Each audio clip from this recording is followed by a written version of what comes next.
Uh, Bismillahirrahmanirrahim. Assalamualaikum warahmatullahi taala wabarakatuh. Dengar suara saya? Okey. Video orang Kedah ke?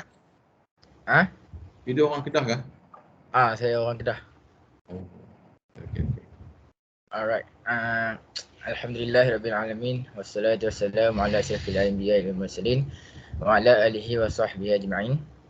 Amma ba'd. Okey, insya-Allah pada petang ini saya akan kongsikan sedikit amalan yang kita boleh buat dalam bulan Ramadan ni. Okey, macam yang kita tahu bulan Ramadan ni sepatutnya bulan yang kita kena tingkatkan amalan kita dan kurangkan kemaksiatan ataupun dosa-dosa lah. Okey, salah satu amalan yang saya nak kongsikan pada petang ni ialah amalan bersedekah. Okey, amalan ni orang kata amalan yang basic lah. Amalan ni semua orang tahu, semua orang faham tentang dia punya cara, tentang dia punya ganjaran. Okey, tapi saya pada petang ni saya nak kongsikan balik ataupun nak ingatkan balik nak refresh balik mengenai amalan ni. Okey. Amalan sedekah ni dia ada banyak cara untuk sedekah. Contoh yang paling mudah lah, paling senang kita faham, macam kita bagi duit kat orang, kita sedekah duit kan. Contoh kita pergi pasar malam, orang minta sedekah tu kan, macam makcik-makcik ke, orang yang OKU kan, dia minta sedekah tu kita bagi duit. Tu kira macam sedekah yang orang kata secara kasar, secara nampak lah. Okey, ada juga sedekah yang dianggap sedekah tapi kita tak berapa tahu dengan benda tu lah, macam tak berapa alert lah. Contohnya kita tengah jalan, lepas tu kita nampak ada sebatang kayu kan tengah jalan kan, contoh kayu yang besar kan. Lepas tu kita try alihkan kayu tu, letak kat tepi. Orang kata macam memudahkan urusan pengguna jalan raya lain lah. Itu pun sebenarnya salah satu cara bersedekah lah. Okey. Dalam satu hadis ni, kalau saya tak silap lah, sedekah ni dia dapat menghapus dosa-dosa kecil kita dengan cara kita bersedekah. Okey, balik kepada macam bulan Ramadan ni, saya nak macam anjur lah, nak ajak kawan-kawan saya untuk bersedekah mengenai, maksudnya bersedekah time iftar. Contohnya kita nak iftar tu kan, contoh petang-petang lepas main asar, lepas baca mak surat petang-petang tu, lepas asar tu, kita ajak kawan kita, jom teman aku pergi bazar Ustaz, boleh tak? Lepas tu kita bawa lah kawan kita pergi bazar kan. Lepas tu sambil-sambil kat bazar tu, makanan banyak, ayam banyak, semua sedap-sedap kan, selera kita tengok kan. Kita offer, kita belanja dia, hang nak tak roti john ni? Aku belanja hang. Okey. Sebab apa? Dalam satu hadis ni pun saya tak berapa pasti, kalau saya salah tolong tegur. Dalam satu hadis ni, apabila kita beri makanan kepada orang yang berpuasa, kita akan dapat pahala macam kita berpuasa juga. Tak kurang sikit pun. Okey. So alang-alang macam lah ni pun puasa pun dah berapa hari dah kan, 2 minggu dah rasa, saya pun tak ingat, saya tak kira. Alang-alang puasa tak lama dah, lagipun kawan-kawan pun ramai dah nak balik kan. Sementara ada masa ni, kita ajak kawan kita iftar, kita belanja mereka kan kat bazar ke. Tapi kita pergi bazar, kita beli kuih. Lepas tu lalu rumah siapa? Rumah Hanan kan. Tengok Hanan macam lapar kan. Kita bagi kat dia, Nan, ni aku beli kuih lebih ni untuk hang. Kita dah dapat pahala sedekah itu. Okey. Okey, saya rasa itu saja kot daripada saya, Doktor. Apa yang baik itu datang daripada Allah dan apa yang buruk itu datang daripada saya. Aqulu qawli hadza wa astaghfirullahal azim li wa lakum. Assalamualaikum warahmatullahi taala wabarakatuh. Okey, terima kasih kepada Ustaz Firdaus kita Al-Halal atas tazkirah yang amat bermakna tadi. Jadi insya-Allah sama-sama kita memberikan sedekah dan juga iftar kepada sahabat-sahabat kita, kerana Nabi sebutkan man fattara sha'iman kana lahu mithlu ajrihi annahu la yanqus min ajri shaimi syai'an. Okey, jadi sama-sama kita amalkan hadis tersebut insya-Allah. Okey. Baik, before we start our class, saya nak maklumkan bahawa insya-Allah esok kita akan adakan taklimat lah. Taklimat untuk komponen 1I semestinya. Jadi tadi tak silap Amin ke yang WhatsApp saya supaya kita buat secara face to face. Dan saya tak ada masalah lah nak buat face to face ke ataupun online boleh. Baik, cumanya saya nak pastikan semua boleh hadir ke untuk esok tu. InsyaAllah kita kalau tak ada apa kita akan buat di KF 1.1 lah. Kan? Jadi kena tempah dulu lah. Tempat dengan puan dia. Okey, yang lain-lain okey ke kalau dah buat di face to face? Mohon respon. Maaf doktor, saya balik hari ni. Oh, balik kampung dah. Siapa tu balik kampung tu? Liana balik kampung dah. Raya dah. Okay. Saya dan adalah beberapa orang lagi balik hari ni. Oh, yang balik hari ni. So yang lain macam mana? Kita kena decide sama ada kita nak buat kalau hybrid saya tak pastilah. Hybrid ni macam mana? Kalau di KL tu saya tak pasti keadaan dia macam mana. Maknanya segi internet tu okey kot lah. Okey, mana yang lebih prefer? Kita nak buat face to face sebab yang lelaki ni dia kata semua nak buat face to face. Saya tak ada masalah. Saya dah sebut dah. Okey, yang lain-lain memandangkan ada yang tak dapat hadir. Jadi tak dapat tindak sebab info ni saya amat penting dan juga saya harap semua dapat kepada semualah. Okey. Jadi macam mana Alif? Nak teruskan face to face ataupun kita buat hybrid ataupun kita online je?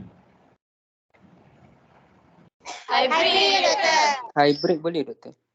Hybrid boleh eh? Anak kecil sabar tu. Baik, kita cuba insya-Allah. Kita cuba secara hybrid. So yang face to face ni boleh bertanya lanjutlah. Kalau ada yang tak jelas, tak puas hati tentang mana boleh tanya betul dalam Dewan Kuliah insya-Allah. Baik, jadi kita sejarah hybrid insya-Allah. Okay, so insya-Allah today kita akan teruskan kita punya tajuk kita ni.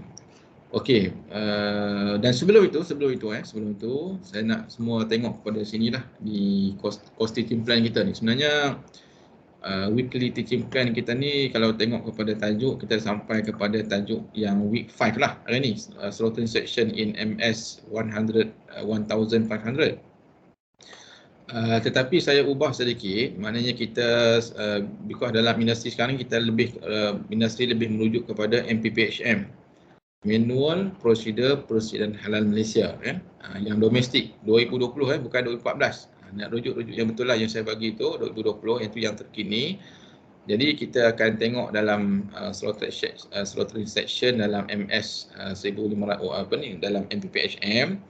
Kemudian sedikit tentang sign in halal slaughtering ni saya dah minta kamu cari contoh kan. Jadi insya-Allah our lecture for this week will be a sharing session lah between you with your friend. Okay. So kalau kamu lupa contoh-contoh yang menunjukkan kepada sign in halal slaughtering tu boleh kongsikan. Sebab saya pun bukan pada orang sign, tapi kita tahu benda tu memang berlaku lah dalam industri halal kita ni. Okay, for some topics, some topik ni akan di-cover daripada webinar Fiqh Halal Contemporary pada 29 bulan 4 nanti, minggu depan. Minggu depan kita ada satu lagi webinar Fiqh Halal Contemporary yang terakhir, seri 5. Tajuk dia isu-isu halal dalam isu-isu halal dalam penyembelihan moden. So tajuk yang akan di-cover ialah dua topik ni, itu syariah issues ni. Kemudian satu lagi ialah tentang slaughtering, slaughterhouse, cleaning and sanitation. Okey, so yang tajuk minggu ke-7 ni maknanya kita akan akan dengar webinar daripada wakil Jabatan Perkhidmatan Veterina. So saya ingat minggu depan jangan ada yang miss untuk tajuk ni sebab dua-dua penting. Satu kita ada Tuan Ustaz Amri Ustaz Amrullah ni memang terkenal penganisi halal. Lagi satu memang pengamal lah, dia ni pemeriksa daging yang kita jemput ni, pemeriksa daging daripada Jabatan Perkhidmatan Veterina. Baik, jadi kita punya pembelajaran kita untuk subjek halal slaughtering adalah combination. Combination daripada lecture kita, daripada webinar, daripada lepas ni kita akan jemput pula wakil industri, saya bincang untuk halal control halal control in slaughterhouse ni, kita akan jemput halal eksekutif ataupun halal officer, auditor daripada Jabatan Kawasan Islam Negeri Sembilan, insya-Allah. Baik. Okey. Baik, saya itu saja, insya-Allah we can start our class now. Okay, sign in halal slaughtering and slaughtering house. Okay. Jadi tajuk tentang halal sign ni dia amat penting juga. Okay, what does we mean by halal sign ni? An area of study where a scientific approach is used to support matters that are defined by the Sharia and principle of Islam. Okay, jadi di sini nak tunjukkan bahawa the importance of science in halal itself, in halal slaughtering, in every halal aspect. Jadi sebenarnya dari segi syariahnya, syarak ni dia Islam defines and science verifies. Okey, ini konsep ya. Jadi nak tunjukkan bahawa dia kebersamaan lah di antara scientists and syariah scholars. Okey, kita tengok syariah scholars cannot stand alone. But they need to scientists to verify some issues in halal. Okay, sebab tu kalau tengok dari segi pembangunan standard dan sebagainya, biasa pihak JAKIM dia takkan panggil wakil daripada syariah scholar saja tapi dari segi jawatan kuasa fatwa ataupun jawatan kuasa yang membentuk developer of standard halal standard ni di Malaysia ni, dia combination kan daripada pelbagai pihak lah kan. Dan di sini kita tengok dalam pelbagai aspek sebenarnya memerlukan kepada sains. Okey, sebab tu dalam webinar kita ni pun di FSU kita jemput wakil daripada sains dan juga syariah scholar, okey, to give kita katakan general overview dan juga yang holistic overview lah sebenarnya untuk isu-isu halal ni. Okay, dan kita tengok lagi dalam halal pharmaceutical for example, to determine whether the condition is darurat or not. Okay, we need the explanation, we need the clarification from doctors. Kan? Bukan ustaz yang nak menentukan sama ada keadaan tersebut darurat ataupun tidak. Kan? Ustaz hanya boleh bagi panduan saja. Syariah scholar hanya boleh bagi panduan, tapi untuk nak determine the level of darurat itself, dia mesti seorang doktor pakar. Okay? Jadi kita nampak di sini ialah kepentingan halal sains. Sebab itulah saya nak supaya kita jelas bila kita belajar sains, belajar syariah ni, dia sebenarnya dia semua menyumbang. Dia tak ada istilah sekular tak sekular kan. Kalau belajar sekolah agama pun dia kalau kita fokus pada agama saja, memisahkan di antara sains dengan agama ni, dia sekular juga. Kan? Ataupun kita hanya belajar sains saja tapi without contribution to religion, to Islam, dia juga sekular juga. Jadi yang terbaik ialah kedua-dua pihak ni perlu duduk dan bertemu sekali untuk kita kata apa? Melahirkan sesuatu produk yang we can deliver to ummah, kan? Itu prinsip dari segi sains ni. Sebab tu memang kita amat saling memerlukan lah sebenarnya, kan? Sebenarnya memerlukan di antara satu sama lain dalam konsep halal ni lah. Okay, and in Islamic tradition we can also we can saw a numbers of scholars, Islamic scholars that have these two types of knowledge. Dia ada sains, dia ada Islam. For example, Jabir Ibn Hayyan. Ini semua makruf kan? Abu Musa Jabir Ibn Hayyan. Okay, born in Kufah tu. Jadi dia ni seorang adalah doktor, chemist, astronomer, pharmacist, physician, philosopher, engineer. Kan? Jadi dia juga pada masa yang sama dia belajar juga fiqh. Kan? Jadi sehinggalah melahirkan ataupun known as father of modern chemistry. Kan? Ini contoh akli nakli lah kita katakan, yang Usim nak keluarkan kita ni, akli nakli. Jadi Dua-dua aspek itu kita ada dalam diri kita. Kemudian Muhammad Ibn Zakaria Ar-Razi. We know him as father of medicine. Okay. Dia perform surgeries and use alcohol as an anesthetic. Yang ni pun dah sekarang masih lagi teori sebut digunakan. Jadi nak tunjukkan di sini adalah the importance of science in Islamic itself. Bahkan mungkin kalau boleh saya sharekan beberapa pengalaman saya lah kan, masa buat PhD dulu. Adalah seorang researcher Chinese.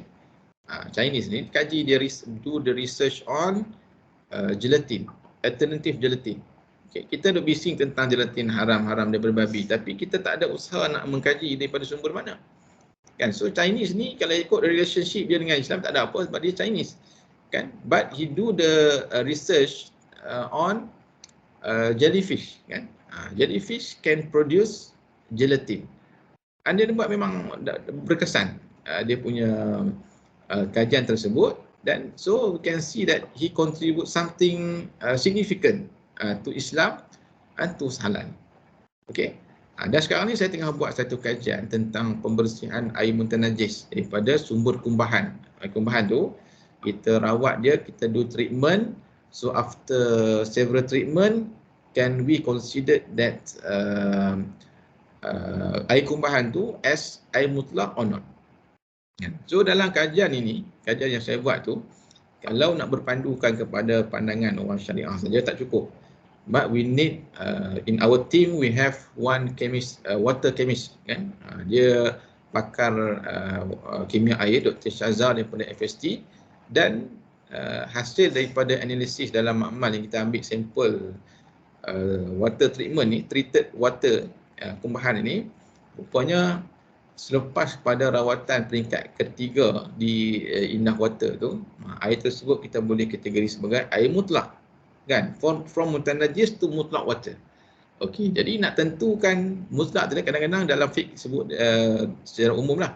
Tapi peranan orang saintis dari segi nak menyokong teori-teori ataupun benda-benda yang yang terdapat dalam syariat kita.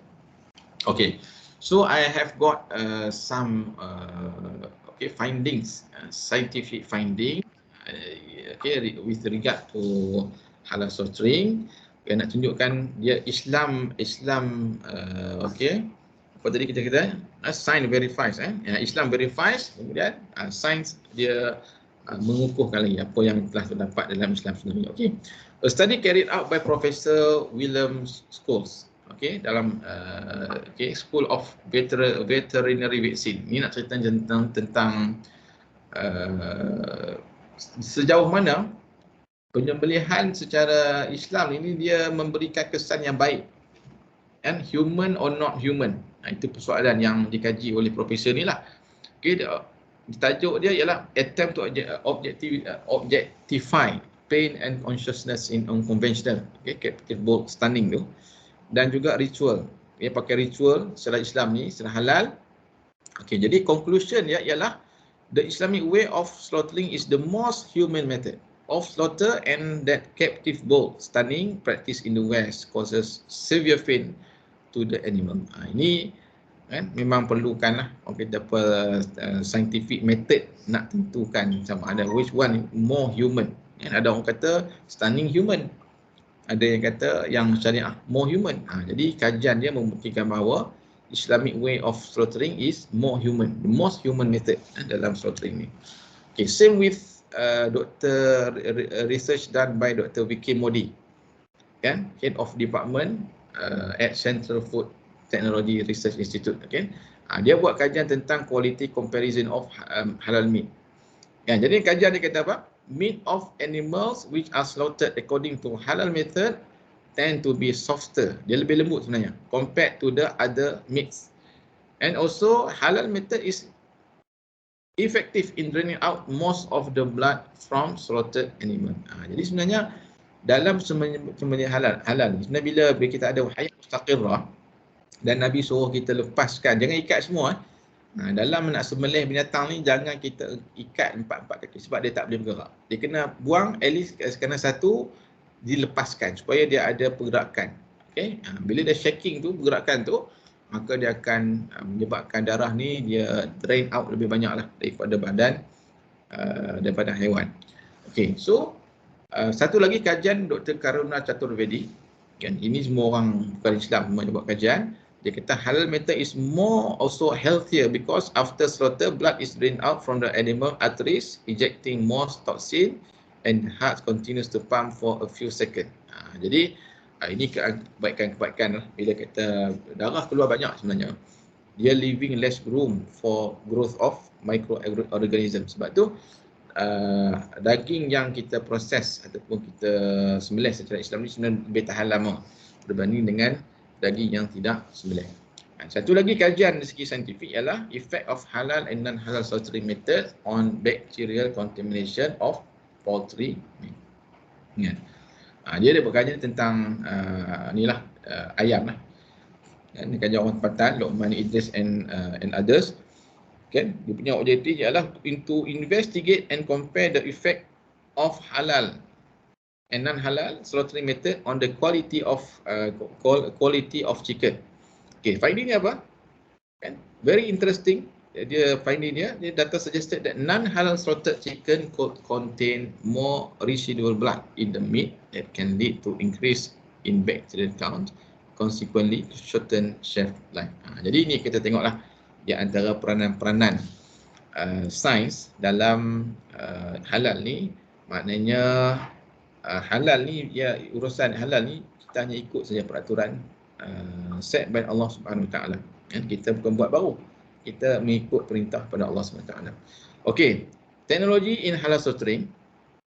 Some of the technology we have discussed last week, for example stunning, and there are several types of stunning, and also in UTM 2013 they have developed a system, a device to ease the slaughtering process, kan? Okey, nama alat ni adalah sistem pemprosesan halal ayam halal automatik, SICAT, kan? Tapi tak pasti sama ada benda dikomersialkan atau tidak. Jadi masalah di IPT ni biasanya dia hanya buat satu model tapi dia tak dikomersialkan. Tapi benda ni ada di UTM.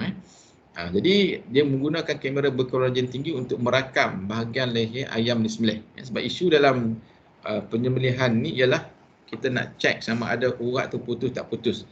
Jadi hasil daripada kajian mereka ni, bila tengok di industri sembelihan, benda yang kadang-kadang manusia ni, bila kita manusia sampai keadaan dia akan letih, ngantuk.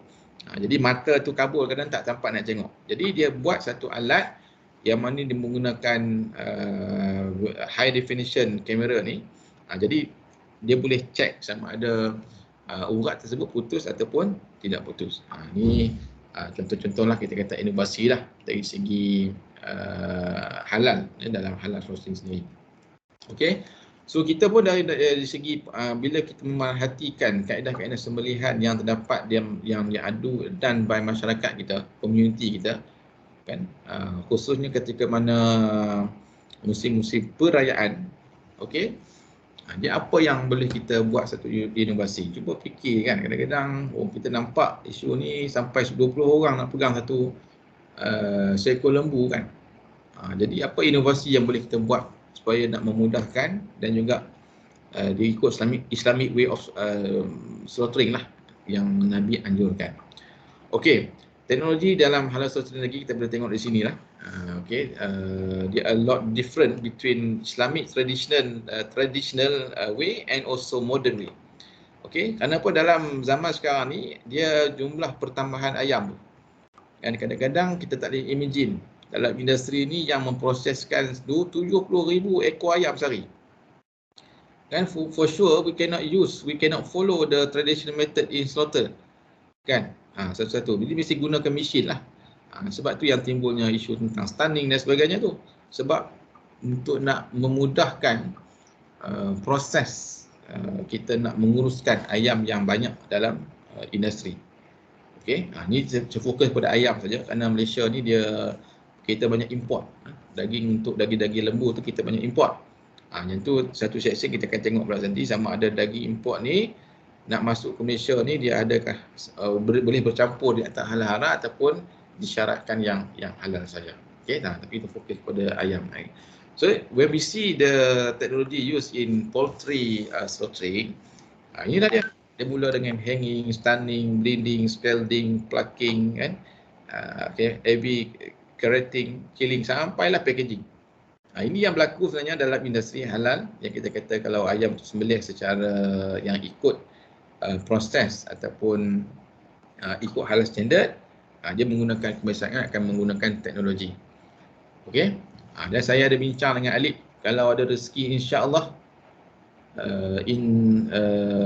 week ke-13 kita akan cuba pergi jugalah ke industri untuk melihat. Tapi itu tertakluk kepada keizinan daripada pihak industri, sama ada nak berikan ataupun tidak. Kan? Jadi nak pergi 60 orang satu industri mungkin sukar, ya pecah-pecahkanlah, mungkin satu industri kita pergi dalam 15 orang. Kan? 15 ke 20 orang kalau boleh. Kita tengok sendiri macam mana proses sembelihan yang dilakukan di slaughterhouse. Mau kita nampak mana satu stunning, mana satu yang kata plucking, scalding tu, apa alat-alat dia pakai. Kan? Jadi kadang-kadang yang disembelih di slaughterhouse ni, yang dapat halal ni, dia amat bersih. Lebih halal lagi ataupun lebih bersih berbanding dengan orang yang kita beli dekat pasar-pasar tu kan. Jadi itulah yang perlu, yang ada dapat standard halal lah. Okay, this is part of device or tools used in slaughtering industry. Kita ada stunner. Kan? Stunner ni biasanya pakai water bath stunner lah. Kan? Dia tak pakai elektrik sebab stunner ayam ni kecil je. Kan? Jadi ada yang pakai stunner, dia letakkan elektrik ni dengan kadar yang dibenarkan oleh fatwa. Ada macam di KFC dia akan pakai apa? KFC dia ada industri sembelihan kan, tapi cuma sekarang ni kalau pergi KFC ayam pun habis kan. Jadi dia teknologi dia pakai, dia tak pakai stunner. Kalau dalam QSR punya dia pakai cone. Ayam tu, kepala ayam dia masukkan cone, kemudian dia sembelih. Tu salah satu kaedah lah. Kemudian lepas tu dia ada bleeding truth. Masuk lepas pada ni dia stunner, sembelih, kemudian dia masuk dalam bleeding truth ni, kemudian scalder untuk panaskan, kemudian plucker dan juga vertical plucker dan juga head puller. Dengar tak head puller yang isu yang berlaku di Konsep, di Tesco, pernah dengar? Ada kan isu dalam yang viral sebelum ni, kata ayam tak sembelih tu. Jadi isu head puller dah kan. Jadi kamu baca dalam Facebook bahagian pengurusan halal pun ada tentang isu head puller ni. Ada orang kata beli ayam di Tesco dia tak halal, walaupun dapat halal tapi tak putus kepala. Sebenarnya isunya tentang head puller ni, kan, ditarik kepala ayam tu kadang-kadang tertarik sekali dengan dia punya kulit dia. Tu yang jadi head puller tu. Kita nampak seolah-olah tak sembelih tapi wahal dia dah sembelih dah. Okay, sebab tu dalam industri dia ada halal checker. After slaughtering, the chicken must be checked by a man called we call him as halal checker. Okay. Kemudian dia ada manual evisceration ni. Kemudian feed unloader, kemudian akhirnya dia ada pre-chiller, kemudian diproses lah. Lepas itu disimpan dalam peti sejuk. Okay, so basically dalam halal dalam slaughtering industry, there are several control points for halal slaughtering. Jadi semua ni adalah penting untuk dilihat oleh seorang halal eksekutif ataupun pekerja halal checker dalam slaughtering ni. Kan, dia tengok rearing, transportation dia, layering, shackling dia, stunning sampai peringkat packaging. Okey, jadi inilah control point yang perlu dilihat terutamanya pada ketika mana sembelihan lah. Nak pastikan ayam tu betul-betul mati sebelum dia masuk dalam shackling kan, untuk proses dia nak panaskan. Ini panas dia tak pakai dah panas periuk macam kita kecil-kecil kan. Memang dia pakai mesin yang besar lah untuk nak buang bulu-bulu ayam. Okey. Baik. Halal critical control point. Dalam slaughterhouse dia ada beberapa tempat yang critical point. Kalau auditor pergi pun dia akan tengok di sini lah kawasan-kawasan yang penting ni. Kan, daripada producer, species breeding ni, ni satu tengok ayam ni, kan, tengok ayam macam mana, jalalah ke tak jalalah ke. Kemudian livestock farming ni dia tengok segi animal welfare. Kemudian slaughter process, dia ada stunning, gunakan stunning, knife, slaughter person, slaughter method, invocation of bismillah kan. Jadi knife pula ni sama ada pisau macam mana, tumpul tak tumpul ke kan. Kemudian ketika meat processing, tengok lagi ada control of raw materials, storage, packaging, labeling kan. Contoh kita akan tengok praktikal lepas ni dalam MPPHM, dia akan ada perincian bagi setiap halal control point ni. Kemudian retailing dan akhirnya sampai ke kita peringkat consumer. Okey. So ini di antara benda-benda paling penting lah yang kita katakan kalau dalam industri sembelihan memang ini dia akan perhatikan lah khas auditor apabila dia buat inspection dalam dalam industri.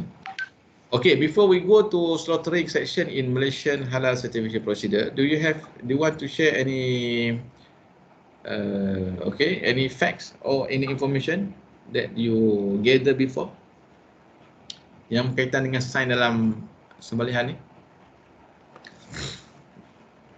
Silakan.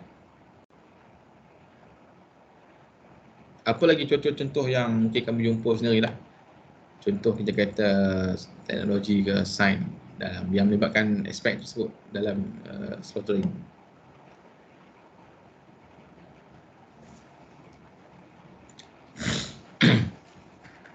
Okey, saya buka kalau siapa yang ada nak share.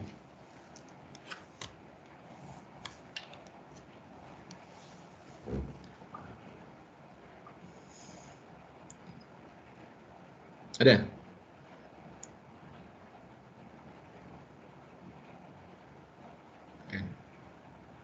Ataupun sebahagian yang kamu cari saya dah sebut tentang contohnya macam stunning lah. Stunning, apa lagi tu.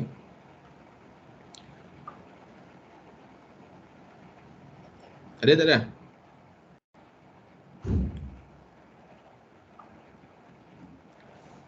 Nampak je tak ada, nampak bukan nak raya apa lagi.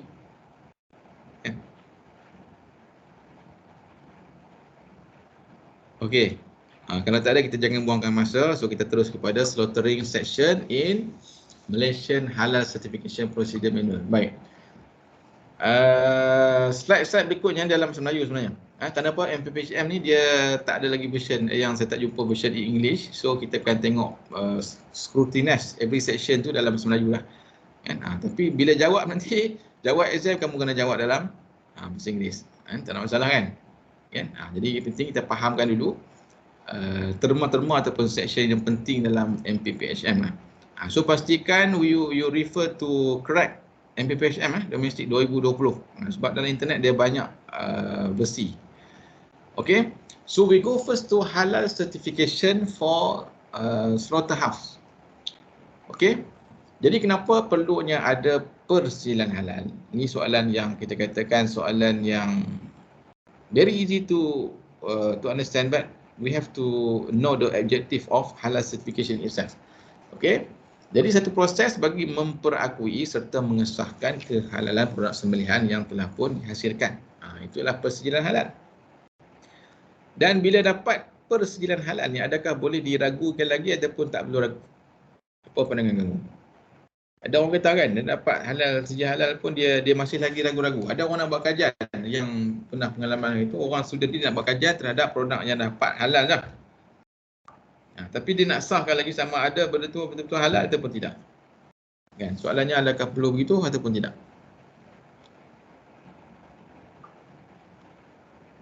Okey. Tak perlulah. Sebab we can say that halal procedure itself is not an easy process. We have to follow the standard, we have to follow the procedure, we have to follow the guidelines given decide by JAKIM. Dan jadi kita tengok lepas ni dalam proses sembelihan ni dia bukan mudah sebenarnya. Nak mendapatkan satu persediaan halal bukan mudah. Sebab itu sekarang ni saya berada di Negeri Sembilan sebagai panel untuk semakkan produk-produk halal ni. Okey. Jadi setiap bulan ada pertemuan. Jadi kalau kita ketak dalam 30 syarikat, 70% ialah syarikat daripada non-Muslim. Sebab mereka boleh ikut. Tapi yang tak diikut ialah pengusaha Islam yang tak ramai lah.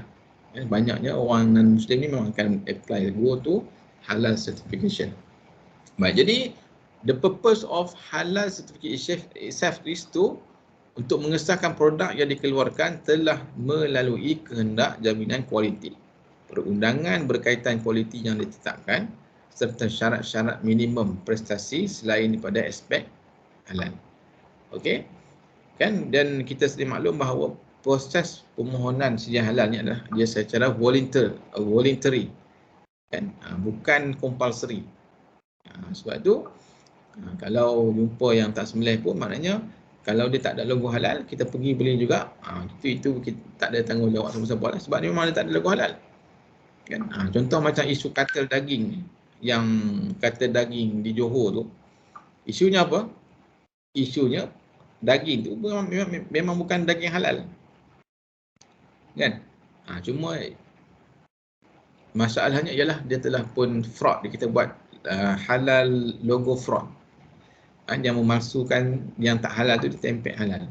Itu isunya. Tapi dari segi producer dia ataupun dari segi slaughterhouse asalnya tak halal lah, kan? Jadi itu masalah integriti lah dari sekian pegawai-pegawai yang terlibat dengan katil daging tersebut. Okay, so slaughtering is one of the 7 scheme. No, now is 9 scheme halal certification in Malaysia. Baik. Jadi untuk application untuk sijil halal ni, dia can be done through JAKIM, Jabatan Agama Islam Negeri, ataupun Majlis Agama Islam Negeri. Ini tiga authority yang hanya tiga authority ini saja yang layak untuk mengeluarkan sijil halal. Okey. Dan khas untuk slaughtering ni, dia hanya boleh dilakukan, penjualan halal ni hanya boleh dikeluarkan di kalaulah slaughtering proses tu dia berlaku di premis yang beroperasi. Dia tak boleh kita sembelih belakang rumah kita, sembelih mana-mana tempat yang bukan khusus, kan? Dia mesti tempat yang khusus untuk operasi penyembelihan, barulah boleh dikeluarkan sijil halal. Okey. Kalaulah dia rumah sembelih ada di sekitar Lembah Kelang, maka proses ni akan kita dalam federal territories lah, dia melalui pihak JAKIM. Tapi kalau di luar daripada Lembah Kelang, the application ni adalah melalui Jabatan Agama Islam Negeri masing-masing. Dan sebenarnya bukan mudah lah nak dapatkan sijil persijilan halal untuk ayam ni. Dia bukan boleh buat rumah ayam kemudian sembelih, tak dapat ni. Dia kena ada apa, kelulusan PBT, kemudian dengan DVS, Department of kita kata veterina, kemudian ada KKM di situ. Jadi banyak pihak lah yang terlibat sehinggalah dia dapat persijilan halal. Dan satu yang menarik saya nak kongsi lah. Okey. Satu menarik sekarang kita tengok, kebanyakan pusat-pusat sembelihan yang besar-besar di Malaysia ni milik siapa? Who is the owner? Non-Muslim. Kita ni kita nak pergi kerja ni, contoh kalau siapa yang nak buat attachment di pusat sembelihan tadi, boleh bilang dengan jari berapa banyak yang kita katakan just big scale punya company ni owned by Muslim. Tak ramai sebenarnya. Negeri Sembilan, sama ada di Sembilan, di Johor ke, di Kedah sekalipun, yang supplier terbesar ialah daripada non-Muslim. Sebab itu di peringkat Jabatan Agama Islam Negeri Sembilan sendiri, oleh kerana mereka melihat bahawa kebanyakan pengusaha ni daripada non-Muslim, jadi dia ambil satu inisiatif. Inisiatif itu dengan mereka mewujudkan sijil patuh syariah. Sijil patuh syariah untuk industri-industri IKS yang berada di kampung-kampung, di pedalaman mungkin modal tak besar tapi tak dapat halal, kan. Jadi dengan pengenalan sijil patuh syariah, at least walaupun dia tak comply kepada standard yang ada dalam halal standard, tapi dia dah penuhi syarat-syarat basic yang ditetapkan oleh Jabatan Agama Islam Negeri untuk skim penyembelihan dan juga beberapa lah skim makanan. Sebab kita nak halal ni, dia kena ada premis yang khas. Masalah orang kita ialah dia sembelih tapi dia premis tu taklah proper sangat sebab modal tak besar, kan. Sebab tu saya nampak langkah-langkah yang telah pun diambil oleh Jabatan Agama Islam Negeri, contoh macam Jahiz tadi, dan juga MUIS. Sekarang ni pun saya terlibat dengan MUIS untuk membuat satu modul, satu kursus untuk halal awareness lah untuk Sabah. Yang MUIS ni menarik siapa-siapa lepas ni nak jadi jurusertu di MUIS, yang mana dengan MUIS ni mereka akan pelanggan ni siapa? Di kalangan maritim, pelabuhan-pelabuhan di Malaysia ni akan buat sertu, proses sertu tu kalau nak apply dengan MUIS, Badan Islam Sabah. Jadi saya ada bincang dengan dia punya CEO tu, dan dia memang dia ada hubungan dengan IFAH kita lah kan. Jadi dia lantik saya juga sebagai jurulatih perunding untuk sertu ni. Jadi siapa lepas ni berminat untuk jadi jurusertu boleh ambil sijil di bawah IFAH, dan lepas tu jadi jurusertu profesional. Duduk di mana? Duduk di Sabah lah. Tekan duduk sini kan, duduk di Sabah. Ni siapa yang ada nak mencabar diri masing-masing supaya keluar daripada kepompong kebiasaan selesa duduk di rumah ke, jadi pergilah tempat-tempat begini untuk kita cari pengalaman yang baru. Okay.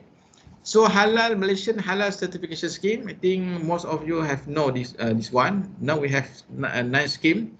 Ada F&B, cosmetic, food premise, consumer goods, OEM, pharmaceutical, and slaughtering is one of the halal scheme. Dia yang penting lah, sebab termasuk dia satu scheme yang khas kan, sebab dia isu lain kan, logistik dengan medical device. Okay. Now we go to the reference for halal certification for slaughterhouse. Okay, sebenarnya dia bukan satu saja, bukan kita rujuk satu. Dalam manual MPPHM ni dia ada beberapa yang perlu dirujuk kalaulah sesuatu industri tu want to apply for halal certification. Yang paling utama ialah Malaysian Halal Certification Procedure Manual, kan, Manual Procedure Persediaan Halal 2020. Kemudian ada lagi Malaysian Halal Management System. Okay, ni dalam audit memang kamu akan pergi satu-satu lah dengan Dr. Nizam nanti. Dan memang saya dimaklumkan Dr. Nizam pun dah akan panggil wakil industri sendiri yang akan bagi syarahan untuk setiap skim, logistik, F&B, menarik lah. Kamu akan ada pengalaman audit lapangan. Dan saya berusaha insya-Allah bagi setiap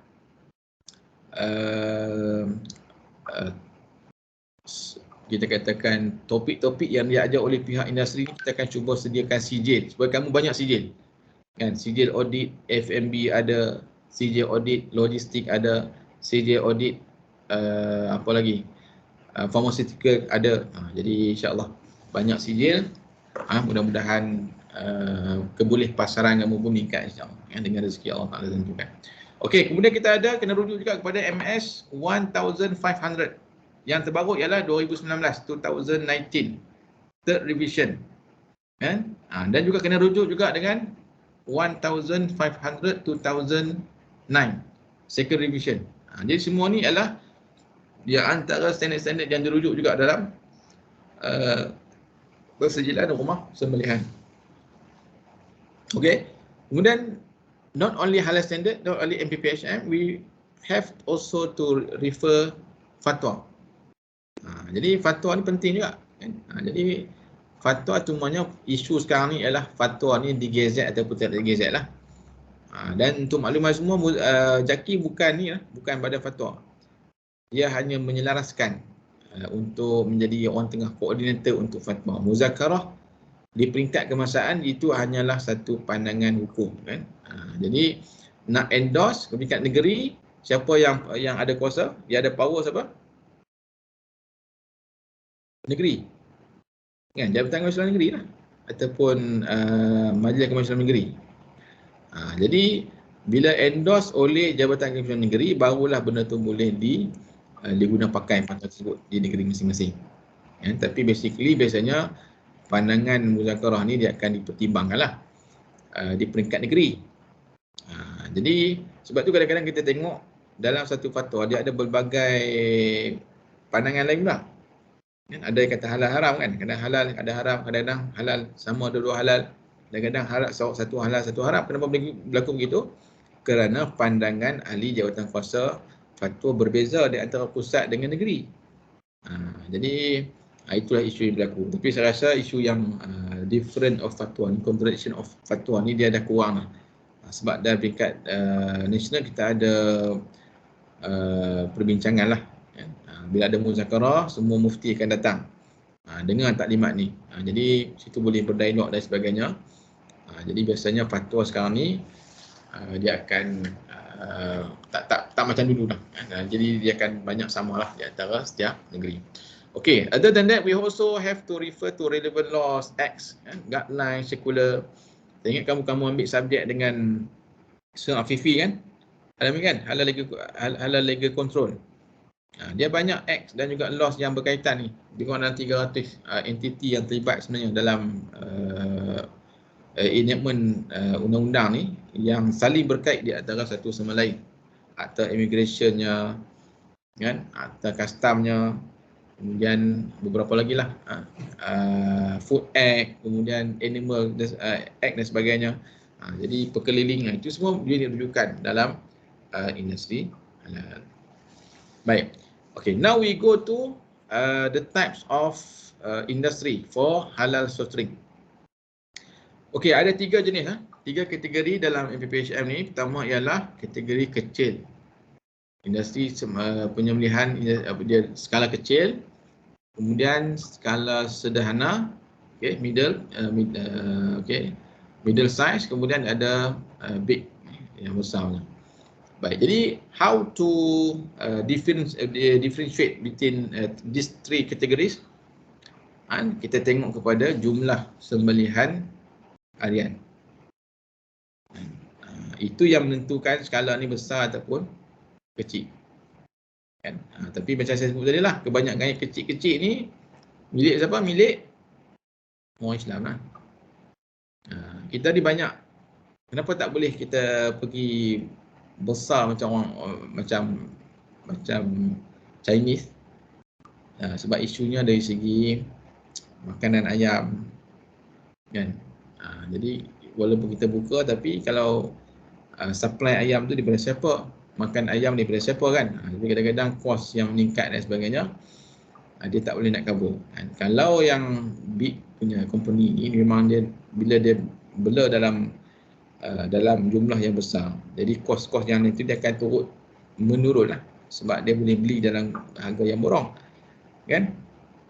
Baik, ini di antara isu yang berlaku lah. Baik, dan yuran permohonan sijil halal juga bergantung kepada kapasiti sembelihan sesebuah premis sembelihan. Ini kita kata tadi tu, how to nak differentiate between kecil ke, besar ke, ataupun sederhana. Dia tengok pada jumlah pengeluaran harian. Kalau kategori ayam ni di antara 2,999 ekor ke bawah, maka itu kategori kecil lagi. Kalau kambing 499 ekor ke bawah, itu kategori kecil. Kan? Lembu 49 ekor ke bawah. Baik, dia punya fee tahunan ialah RM100. Okey, fee ni merujuk kepada fee apa? Fee untuk dapat sijil halal. Jadi RM100 untuk dapat. Murah ke mahal sebenarnya? Kan, kadang-kadang ada orang yang buat konsultan ni charge sampai RM3,000, RM5,000, kan. Sebenarnya charge untuk persijilhan halal ni, untuk dapat sijil tu, proses tu RM100 je. Jadi yang jadi mahal tu sebab dokumentasi semua dia harapkan konsultan tu yang buat. Jadi tak pelik lah kalau dikenakan jumlah yang mahal, kan. Okey, untuk yang kedua ialah sederhana, kan. Untuk ayam dia 3,000 ke 10,000 ekor. Itu kita katakan sebagai sederhana. Kalau untuk kambing 500 hingga 700 ekor, itu sederhana. Kalau lembu 50 hingga 100 ekor, itu adalah kategori sederhana. Dan fee dia ialah RM400. Okey. Kalau untuk kategori besar, okey, dia ayam jumlah dia lebih daripada 10,000 ekor. Kan? Kalau kambing melebihi 700 dan lembu melebihi 100 ekor. Jadi bagi setiap rumah sembelihan tersebut yang diberikan halal, maka dia setiap premis lah. Bukan setiap ekor, setiap premis. Sekali apply, maka itulah fee yang dia kenakan oleh pihak JAKI. Jadi kalau sembang dengan orang Jabatan Kementerian sendiri, Jabatan Kementerian Negeri ataupun JAKI sebenarnya tak berbaloi sebenarnya. dia nak cover kos travelling, kos nak kena pergi check, semak tu nak tak berbaloi lah dengan masih lagi murah lah kita kata kos-kos ni kan. Itu pun bagi orang Islam dia kata mahal sangat kan. Jadi itulah isunya cabaran kita Baik.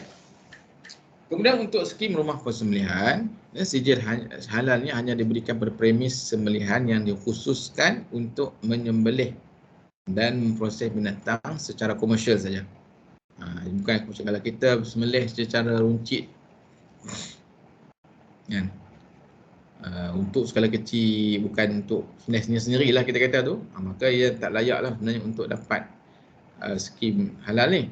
Cuma mungkin kalau di yang peringkat-peringkat kecil di kampung-kampung yang ada dijual kan, yang kita kata dia khusus untuk jual ayam di kampung kita masing-masing tu, itu yang akan diberikan sijil patuh syariah oleh Jahij ada di MUIS baru nak buat tu, mungkin mereka layak lah. Tapi kalau sekat sembelih sehari seekor 2 ekor memang tak dapat. Okey. Kemudian sekiranya premis sembelihan turut memproses produk hasilan daripada sembelihan yang dijalankan, jadi pengusaha syarikat tersebut perlu mendapatkan 2 skim persijilan. 1, persijilan halal untuk produk dan juga rumah sembelihan. Kerana rumah sembelihan ni dia hanya khas specifically for slaughter process only. Okey. Dan setiap pengusaha rumah sembelihan yang ingin memohon sijil halal hendaklah memastikan mereka mematuhi terma dan syarat-syarat serta keperluan khusus bagi persediaan halal rumah sembelihan yang telah pun ditetapkan. Ini yang kita perlu tengok kan, dari segi keperluan umum dan keperluan khusus kan. Semua ni dah ada dalam MPPHM kan. Cuba kita akan tengok insya-Allah. Kita akan pergi satu-satu kan, dari segi keperluan umum ni apa, keperluan khusus ni apa. Okey. Jadi basically untuk keperluan umum ni ada kurang 17 items yang berkaitan. Mula dengan bahan mentah, produk, proses, simpan, peralatan, pembungkusan, pengangkutan, premis, pekerja, sanitasi, kemudahan latihan, kemudian sistem pengurusan halal, dokumentasi dan rekod tentang alat dan unsur penyembahan, pembatasan undang-undang. Okey. Jadi auditor bila pergi ke industri dia akan tengok semua ni. Itu bukan senang nak jadi auditor kan. Dan jumlah auditor di Jabatan Kesyuaran Negeri pun tak ramai pun. Ya, insya-Allah kamulah yang akan jadi auditor nanti. Okey, untuk keperluan khusus di kurang ada 8 benda item sebut dalam MPPHM. Premis, haiwan, penyembelih, pemeriksaan halal, alat sembelihan, pengendalian, pelalian, standing dan rekod sembelihan. Baik. Akan pergi buka dalam MPPHM. Setakat ni ada soalan? Do you have any question?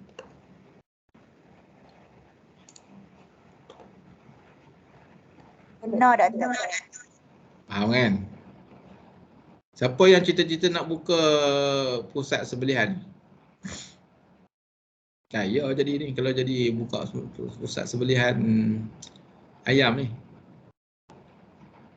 Kan? Ya gaji banyak pada pensyarah lagi.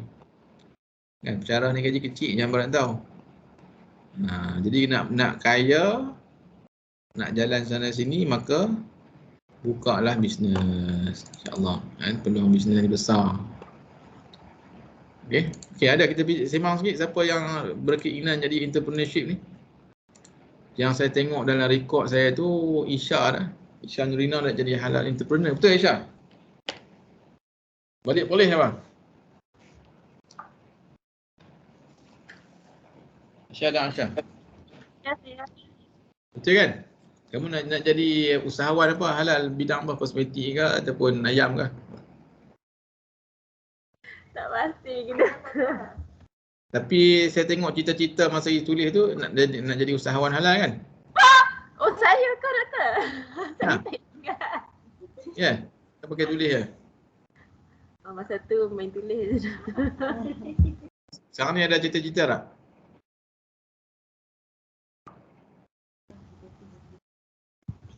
Ni ramai-ramai masa tahun 3 ni sudah nak pergi nursery. Hampa dah set nak jadi apa ke ataupun memang tak ada target lagi jadi apa?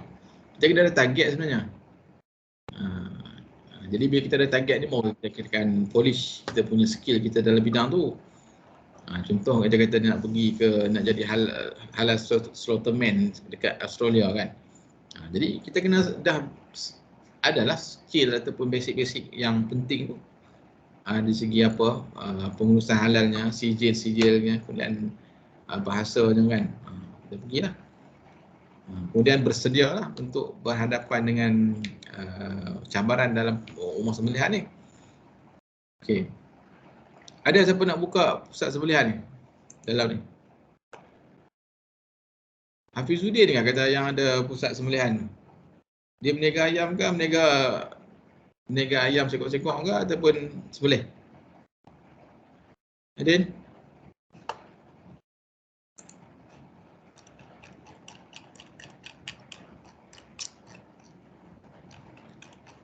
Okey. Baik, insya-Allah untuk attachment juga kita akan cuba carilah. Tempat untuk praktikal ni di pusat sembelihan. Tapi saya nak survey dulu nanti depan ni. Berapa orang yang minat nak pergi ke tempat-tempat yang macam tu.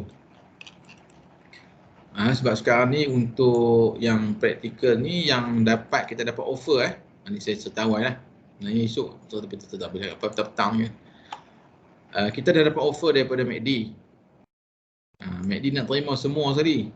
Semua sekali untuk praktikal kat MACD. Cuma MACD ni dia kebelian dia sebab gaji dah mahal sikit lah daripada yang lain. Sehari RM60. Kan dia bagi makan free. Kemudian bagi baju manager kan. Jadi kalau boleh lah 1,000 lebih, 1,007 kan. Tapi yang lain-lain tu kalau siapa nak pergi ke tempat yang lain pun boleh dialuk-alukan insya-Allah. Okay, so we go first to untuk dia punya general requirement di sini. Ini memang kena perhati sesuatu lah. Kita takkan pergi skip kerana dalam MPPHM ni memang perlu kita faham secara betul daripada umum, kemudian barulah kita akan pergi kepada specific requirement untuk rumah sembelihan. Okey. Ni dalam hal audit kamu dah tengok belum ni? Dah, Doktor. Dah tengok dah? Okey, kalau dah saya tak nak ulang. Kamu dah pergi sampai kat mana dah? Saya boleh baca sendiri dah, no? So kalau dah baca kita tak nak ulang, kita pergi ke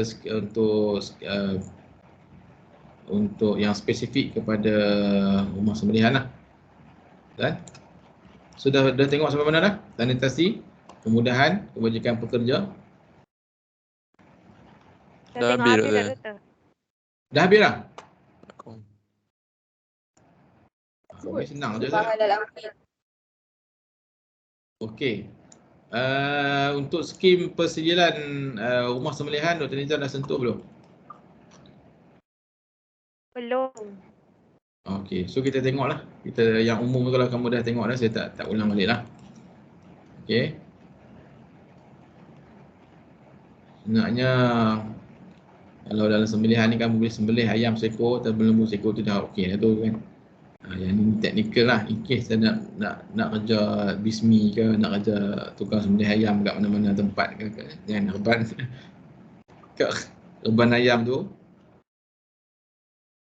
Jadi kena faham lah benda ni. Mana pergi? Ada kat bawah ni. Skim persijilan halal. Okey, ada. Kembali pada soalan saya tadi. Ada siapa nak kerja halal eksekutif di rumah sembelihan ataupun nak jual ayam ke? Okey, saya sambil-sambil lah saya nak cerita lah. Ni nak cerita rezeki orang jual ayam ni. Sebenarnya kalau siapa yang bisnes ni, dia tak perlu ngaji pandai pun. Tapi dia kena minat bisnes. Macam kawan saya kan.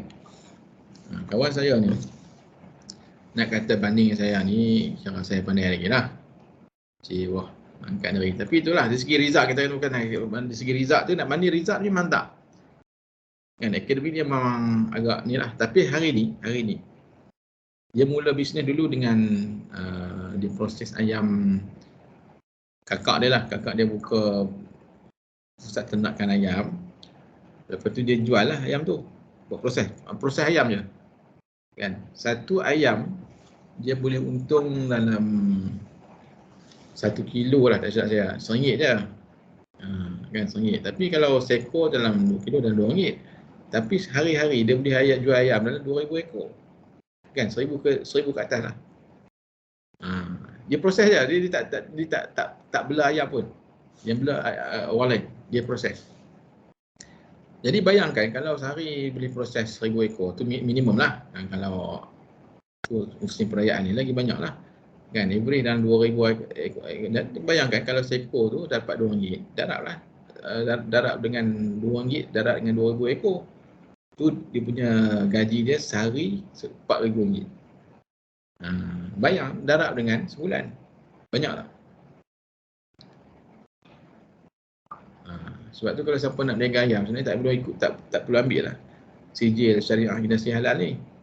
Tapi ilmu tu tak ada lah. Ilmu tu yang kamu dapat ni memang special lah.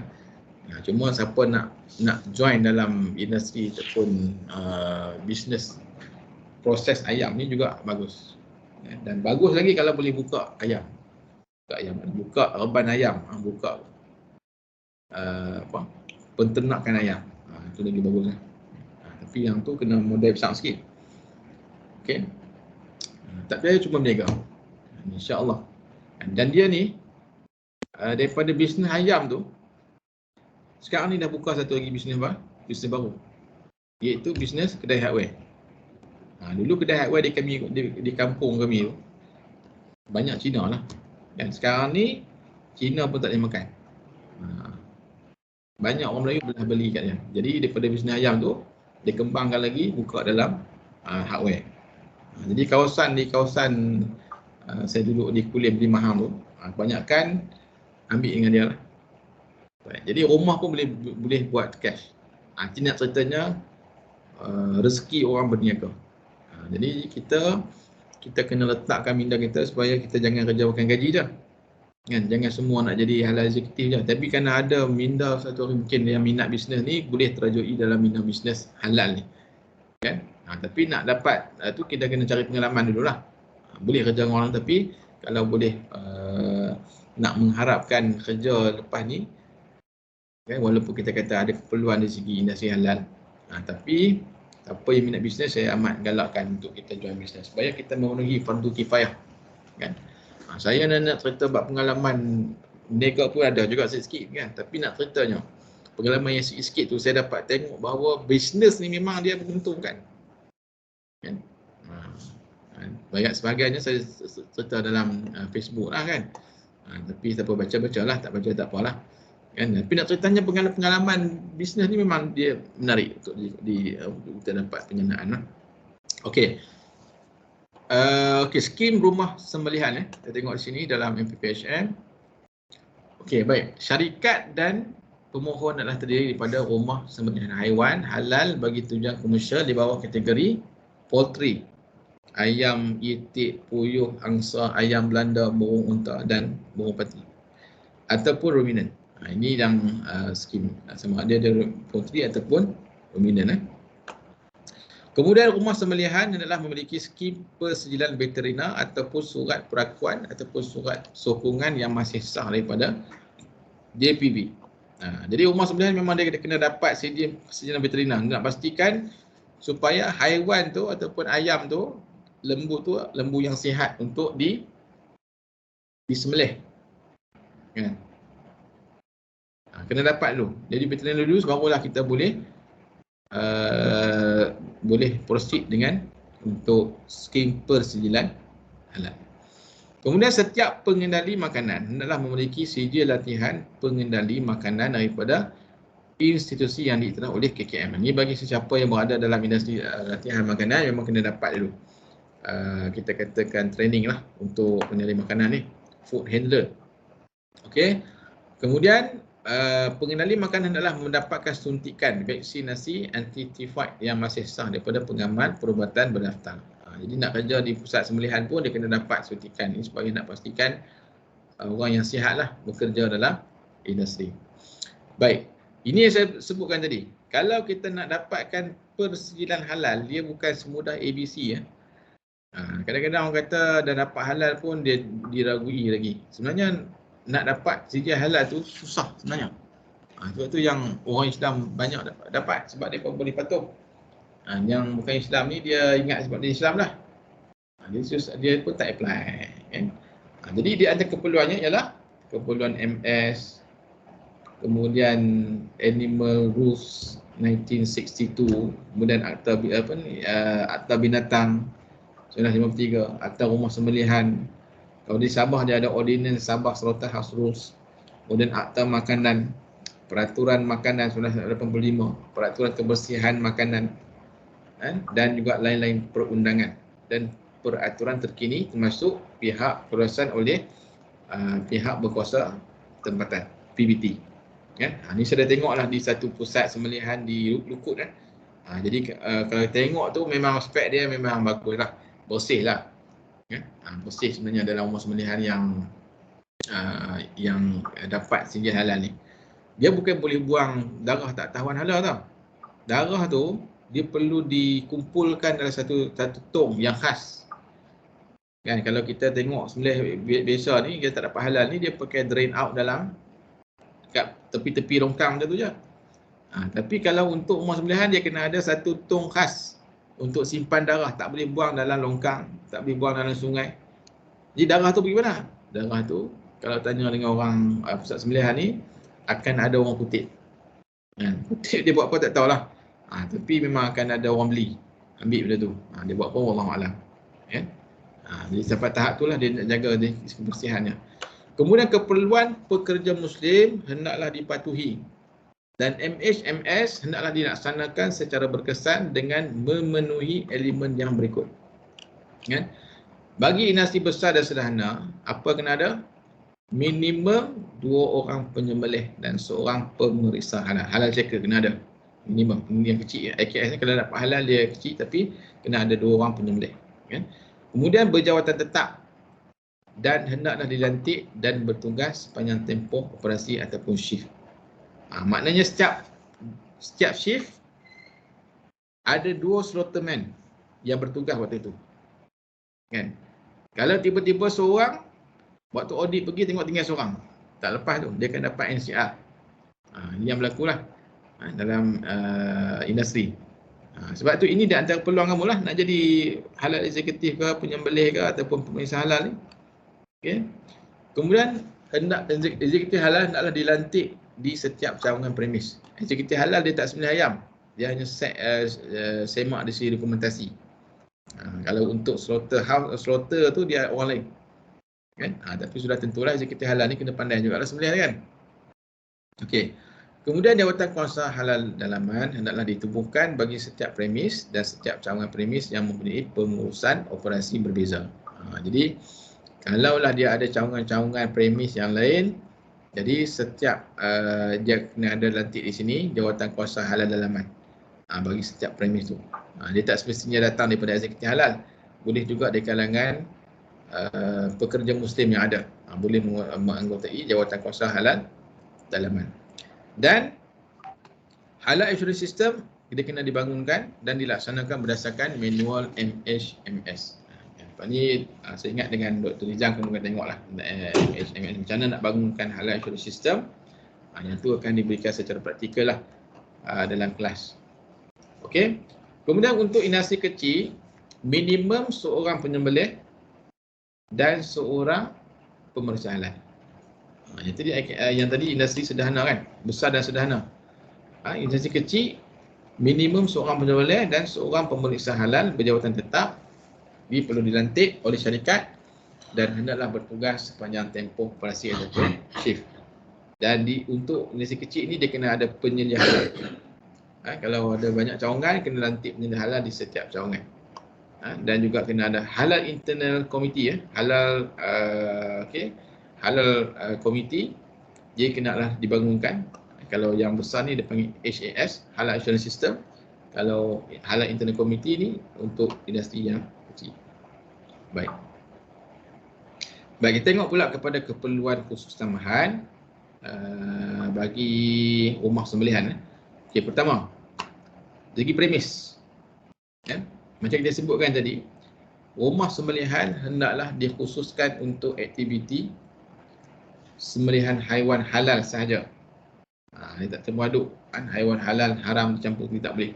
Dan sembelihan halal sahaja, dan rumah sembelihan hendaklah mempunyai kelengkapan untuk menjalankan penyembelihan haiwan. Kena lengkap proses dan penyimpanan produk sebelum diedar ataupun dijual. Jadi kalau kamu tengoklah, kalau dapat pergi ke pusat sembelihan nanti, dia lokasi tu penting juga.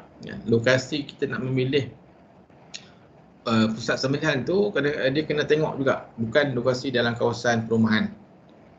Biasanya dia akan buat di kawasan rumah kedai lah, ataupun kawasan industri. Jadi dia memang fokus untuk sembelihan saja. Dia takkan, biasanya jauh lah dengan kawasan-kawasan perusahaan yang melibatkan orang ramai ni.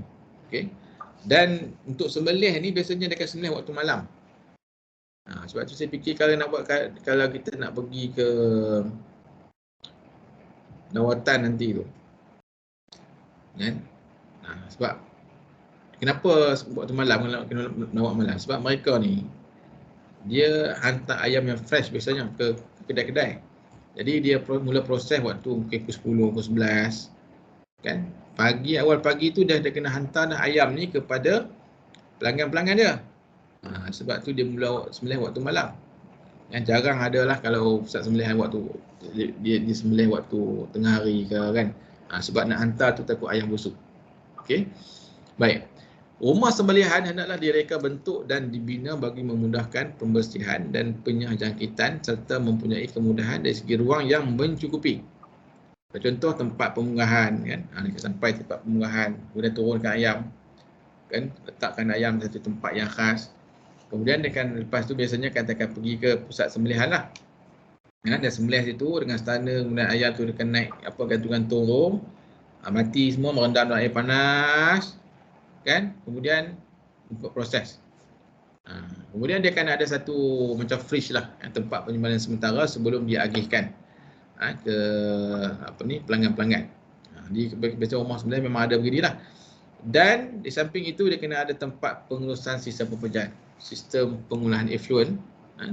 Air-air yang dia bersihkan ayam tu dia nak buang ke mana? Ayam dia bukan boleh buang tembak tak tahuan. Dia kena sistem pengurusan yang khusus. Sebab tu perlu kelulusan daripada PBT, kan? Ini yang orang kita payah nak ikut. Ini cabarannya. Okay. Tapi orang Cina dia senang ikut, kan? Sebab satu profit, satu lagi dia nak halal. Kemudian stor penyimpanan peralatan dan pakaian. Okey. Baik. Okey ke setakat ni? Okey, doktor. Kita baru start apa ni? Kedua, baru 3.30 okey, kita nak makan tak nak sambil-sambil tu apa nak pergi masuk muka pergilah. Okey. Baik, pertama yang keduanya kita tengok dari segi haiwan pula. Haiwan ni sebahagian kita dah tengok hari tu tentang haiwan halal haram tu. Okey, haiwan apa kalau sebenarnya ni? Haiwan adalah haiwan halal sahaja. Kemudian haiwan yang berkeadaan sihat dan telah diluluskan oleh pihak berkuasa bertauliah yang berkenaan. Jabatan Perkhidmatan Veteriner lah, JPV ni. Kemudian haiwan tu kalau biasa dalam sembelihan ni dia kena ada haiwan hayat mustaqirah ataupun masih bernyawa lah. Sebab tu fungsi halal checker sebelum sembelih tu dia akan periksa dulu ayam tu hidup ke ataupun tak hidup lah. Kalau hidup dalam kuantiti yang banyak-banyak tu dalam lori tu biasanya kan lemas, ada ayam lemas pun ada.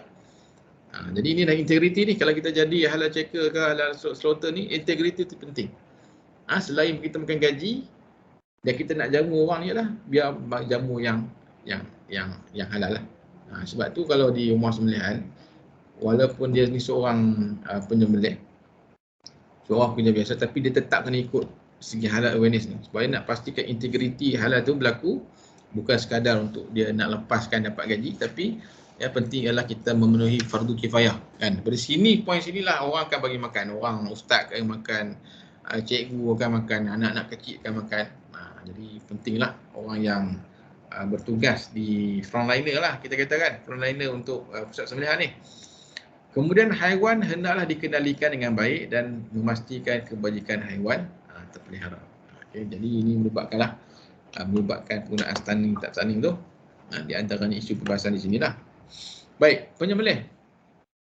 Okey, syarat-syarat penyembelih kita dah tengok dah sebelum ni. Ya, secara umumnya ada yang wajib, maknanya benda yang wajib, benda yang sunat, benda yang makruh.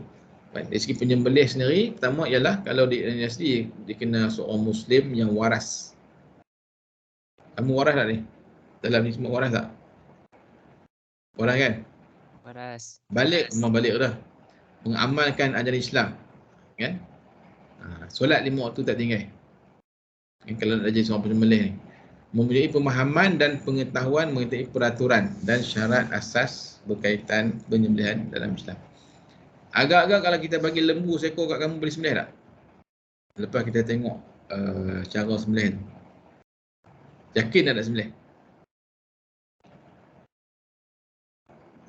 Mungkin hukum kita dah okey lah kan. Nak sembelih tu tak mana yakin. Sebab dia libatkan satu teknik pula kan. Kalau nak sembelih lembu lain, kalau sembelih ayam tu mungkin okey lah. Kan sembelih burung puyuh ke. Tapi nak sembelih lembu ni dia ada teknik dia. Sembelih kambing ada cara dia pula kan. Nak kena ikat janggut dan macam-macam tu. Itu kena belajar lagi. Okey. Baik, tapi kalau ada siapa ada peluang, orang suruh sembelih lah. Yang penting putus dia punya halqum dan mari, kemudian itu yang sunat, yang wajib lah. Kan wadajah itu dalam industri halal memang kena putus lah. Jadi kalau biasa mazhab Syafi'i tak putus pun tak apa. Tapi kalau sebaiknya putuskan 4 wad. Okey. Untuk penyembelih industri ni dia kena dapat tauliah penyembelih yang masih sah daripada ma'in ataupun ja'in. Ini yang saya dalam masih ada perbincangan dengan pihak ja'in yang akan kita buat dalam praktikal sembelihan nanti. Sebenarnya sijil ni hanya dikeluarkan, tauliah ni hanya dikeluarkan kepada orang yang berdaftar dengan pusat sembelihan saja.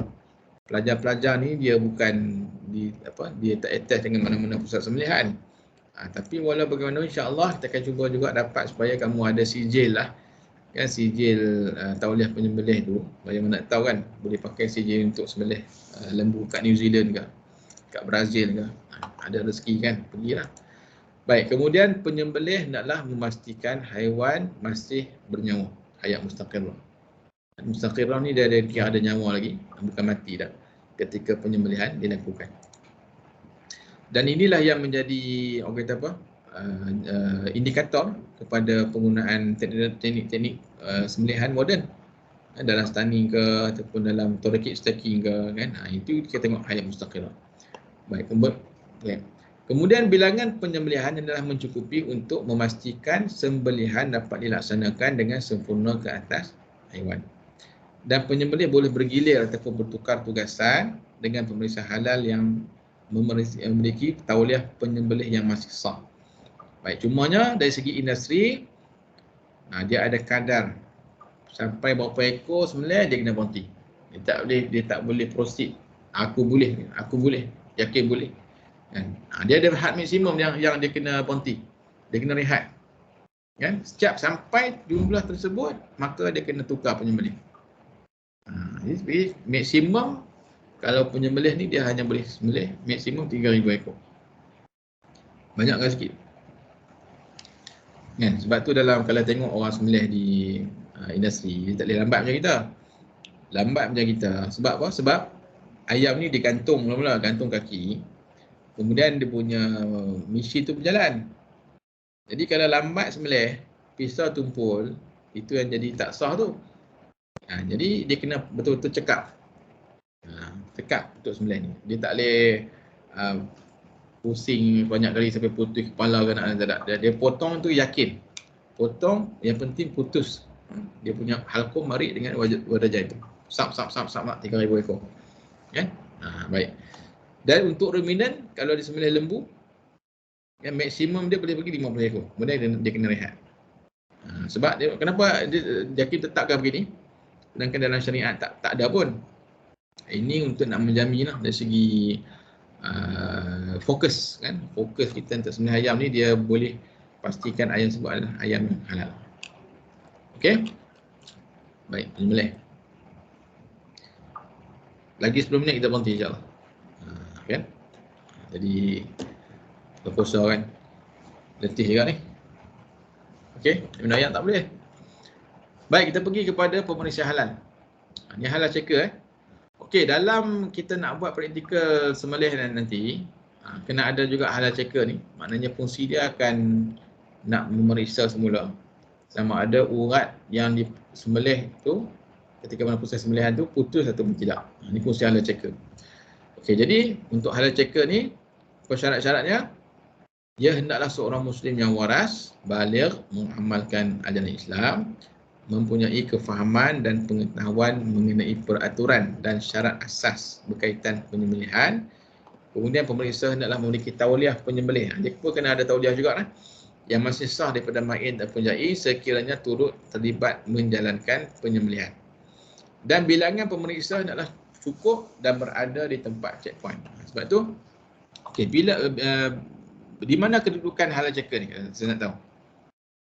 Agak-agaklah walaupun kamu tak pergi tengok lagi di pusat sembelihan, agak-agak keadaannya di mana? Sebelum ke selepas penyembelih?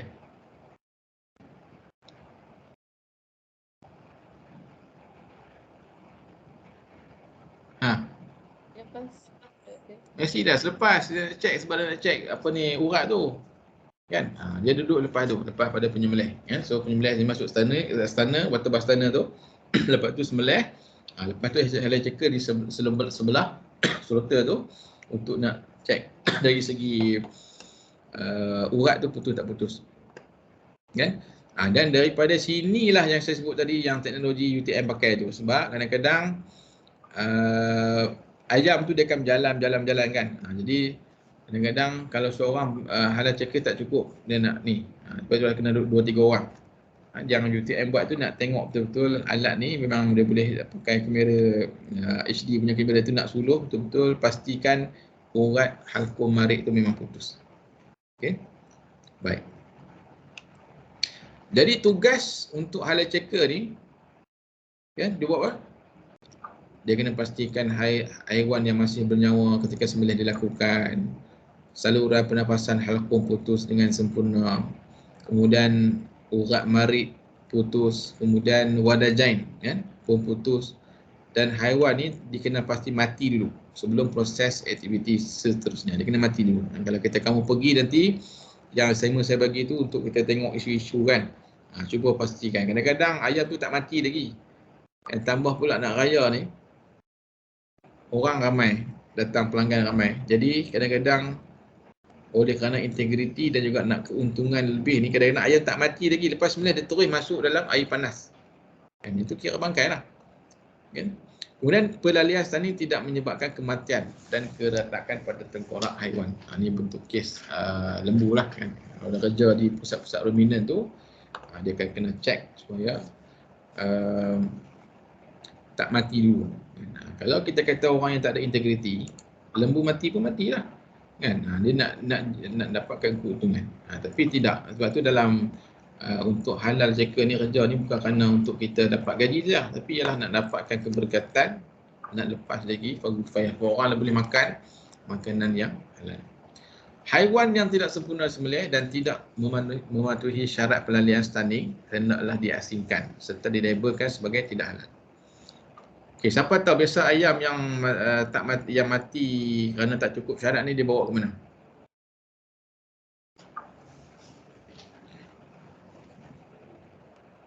Dia jual balik tak? Maknanya jual kat orang bukan Islam pun boleh tak? Biasanya dia akan jual kepada ni lah, pengusaha ataupun pihak-pihak zoo kan. Yang perlu ada ayam perlu kat ayam ni, dia akan tolak kat situ lah. Dia tak boleh jual balik. Kan? Kan? Sehingga halal dia tak boleh jual.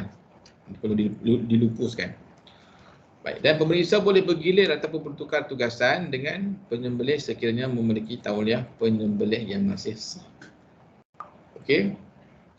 Baik. 5 minit lagi ya. Kita pergi. Ini yang baki-baki kita sambung. Ada banyak lagi ni. Kan baki-baki kita sambung kepada minggu depan insya-Allah. Okey, 5 minit lagi. Untuk alat sembelihan. Sebahagian kita dah tengok dah hari tu, dari segi prinsip syaraknya, larangan penggunaan sebagai contoh tulang, kuku dan gigi. Jadi sama juga alat sembelihan dalam industri halal ni hendaklah tidak diperbuat daripada tulang ke kuku ataupun gigi. Atau kemudian alat sembelihan hendaklah dikhususkan untuk menjalankan penyembelihan haiwan halal saja. Dia tak boleh campur aduk menggunakan pisau yang sama. Kalau halal-halal lah. Sama juga macam production line untuk pengeluaran minuman kita baca hari itu, kalaulah proses tersebut dia buat untuk production air minuman, dia tak boleh gunakan production line yang sama untuk memproses air yang tidak halal. Dia mesti halal ni dia halal. Kalau logistik pun sama juga. Bawa kontainer ke bawa semua tu dia tak boleh campur aduk di antara halal haram. Dia kena pakai satu kontainer tu untuk bawa halal. Kalau dia sertu, dia pernah berlaku contamination dengan Najib Mughallazah, once dia dapat sertu certification,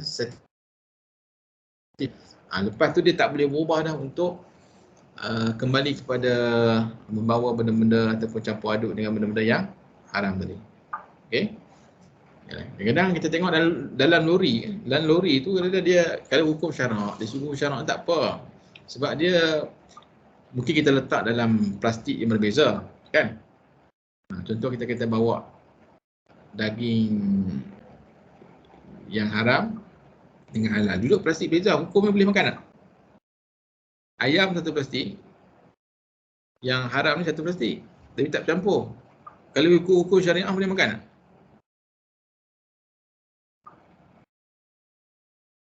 Boleh kan? Boleh. Cuma dari segi orang kata apa? Persidangan halal tak dapat. Ini kita kata saddu dzari'ah ni. Kan? Saddu dzari'ah. Yang kita belajar usul fiqh tu kan, saddu dzari'ah. Sebab dia nak mengekang tu, kadang-kadang benda yang standard ni kan dia lebih terperinci dan juga lebih detail. Lebih lagi standardnya berbanding dengan syariah sendiri. Betul tak? Kadang-kadang kamu tengok dalam keperluan umum kan, tak boleh ada kawasan dilalui oleh anjing sebagai contoh ataupun haiwan ternakan. Kalau ikut syariah, lagi mana anjing tu tak masuk ke kawasan production line, tak mencemarkan, tak apa. Hukumnya halal. Cuma dari segi saddu dzari'ah, beri peringkat jaki, peringkat standard, kita kenakan high standard supaya semua orang boleh ikut. Ikut dapat yang halal ni confirm dia akan bersih. Halal dan thayyiban. Itu yang nak jaga dalam standard ni. Okey. Kemudian pisau yang digunakan nak tajam, sesuaian dan mencukupi. Pisau atau mata adalah bersih daripada darah dan kotoran lain dengan menggunakan air yang mengalir. Jadi dalam dalam kalau tengok sebenarnya memang ada air yang mengalir sentiasa dekat tempat sembelih itu supaya dia nak pastikan darah tu tak melekat ke pisau. Sebab bila darah melekat kat pisau, sebab kita akan sembelih ayam di industri ni, kita tak bolehlah cabut-cabut bulu kan. Kita nanti nak buat nanti mungkinlah cabut-cabut bulu sikit, dia punya nampak kulit tu. Industri tak ada kan, dengan bulu-bulu ayam tu dia akan sembelih sehari. Sebab tu pisau ni memang betul very sharp lah. Kalau pisau yang tak cukup syarat, dia takut dia akan potong lambat, kemudian ayam tu tak mati. When urat tak putus. Jadi rugilah. Setiap yang dibazirkan dalam sembelihan ni dan industri dia amat dikira sebagai satu kos yang membazir. Sebab tu kena pastikan pisau yang bersih. Baik, yang lain-lain tu insya-Allah kita akan sambung pada minggu depan. Untuk minggu depan kita akan tengok sambungan yang ni sampai ke mana kita tadi. Kadang-kadang tu kita tengok dalam standard ni dia lebih detail lagi daripada apa yang ada dalam syariah. Kan? Jadi tingkat pengendalian. Bulan lepas ni macam mana kita nak apply halal bagi pusat sembelihan insya-Allah. Okey. Hingga di sini ada sebarang soalan? Siapa yang pernah pergi rumah pusat sembelihan? Mungkin di peringkat siapa yang ambil diploma ke ataupun sijil-sijil penyembelihan ke? Ikut kursus training. Siapa yang pernah pergi tengok? Tak ada? Nasrul Hadi pernah pergi? Farah Hadi pernah? Tak benar doktor. Pernah sembelih ayam tak? Tak benar. Siapa yang pernah sembelih ayam nak angkat tangan tengok? Saya doktor. Okey, Hanan boleh jadi halal checker nanti. Azan pernah sembelih ayam?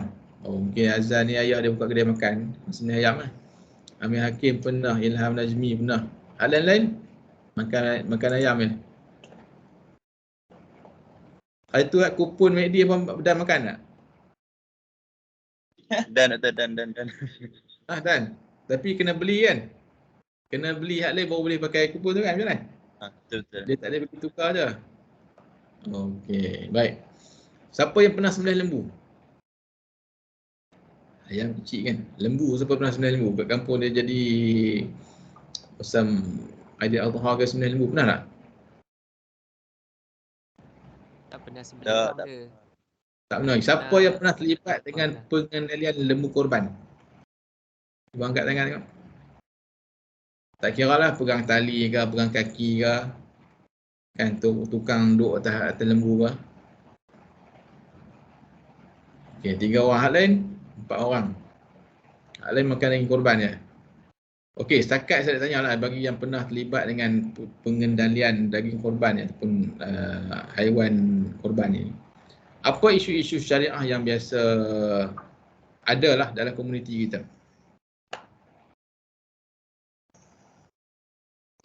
Pisau sembelih tu, darah tu.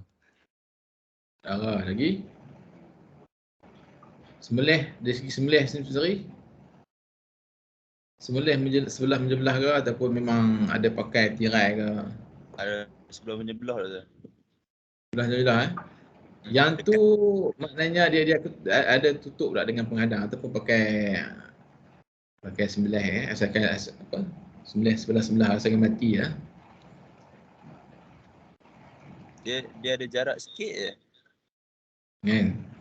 Satu lagi kita tak ada tempat sebenarnya. Kita macam orang kata apa, tempat yang mudah lah, macam alat yang bila kita gunakan dia musim sembelih aja masuk lembu di situ, dia senang apa untuk masuk, kemudian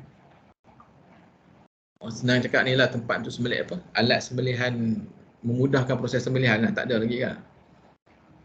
Yang ni yang kadang-kadang ada tapi kos tinggi sangat kan, nak beli tu sampai 20,000 boleh beli lembu sampai 4 ekor.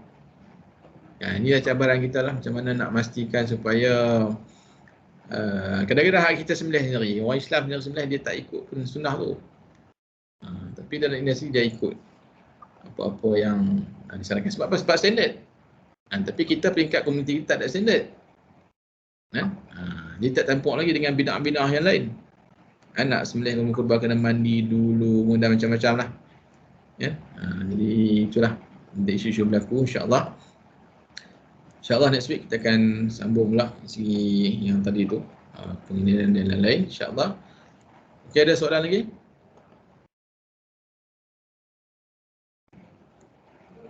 Sungguh baca balik dah. BPHM tu baca habis, insyaAllah. Bagi faham betul-betul lah. Kalau habis BPHM boleh baca, faham, ingat semua, kamu boleh bekerja lah di sektor pemilihan di luar negara, insyaAllah. Okay? Ingat macam ni kan, macam Prof Nuriah sebut semalam tu, siapa yang ikut talk semalam, kita sekarang ni untuk salah kita jangan target kerja dalam lah. Kan? Kena target nak kerja kat luar. Jadi bila nak kerja kat luar ni, apa keperluan-keperluan yang lain perlu ada. Dia prepare siap-siap. Barulah insya-Allah cerah masa depan. Insya-Allah. Okey, so ilahuna faqat liqa'una fi hadzal yawm. Ya, mudah-mudahan ada manfaat. Wa akhiran, okay, we end our session by reciting surah Al-Asr and tasbih kafarah. Subhanallah wa bihamdihi.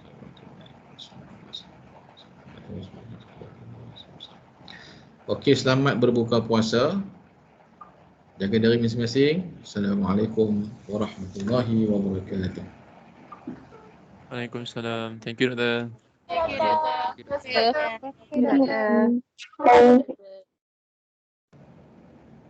Terima kasih doktor.